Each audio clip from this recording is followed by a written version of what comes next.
2012 yılda ishlab chiqarilgan Oksivit'te Captiva'mız var dostlar. Köp adam so'rab turadi oq Captiva. Shuni sostenada yana. 2012 yıl 2 bo'ladi bu Captiva, shuni 4 bo'lgani bo'ladi. Polnisti original bumper, far, diske, parok, originaldan polnist qilingan. Arkalari ham shunday do'stlar. Arkalari ham original far. Nasatgancha qo'yilgan. Kameralar ham bunda. Mashinamiz o'ta sostenasi ideal holatda turibdi do'stlar.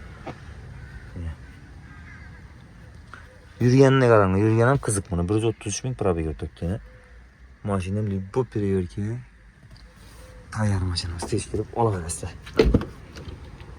Yuvib, chiralatib, pomsiyalik ko'pmiz.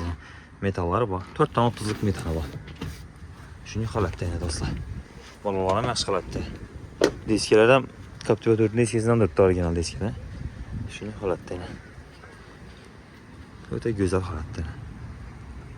Bu mashinamiz do'stlar kimga qiziq bo'lsa, pulni 125 million so'mga qo'yamiz, ustida yana ozgina kelishib beramiz. Barter xizmati ham bor. Bank, barter ketaveradi, liboyni. Pulni xodoylar qilingan, yumshoq bo'lib, meri. Shu libo bir holatdan urib, tekshirib ko'rsangiz mumkin isbotlanadi. Yumshoqqina o'tkazadi mashinamiz. Ideal holatda turibdi. Hamma o'zi ishlab turibdi mashinamiz. Konditsioner, lyuklari. Shuni holatda.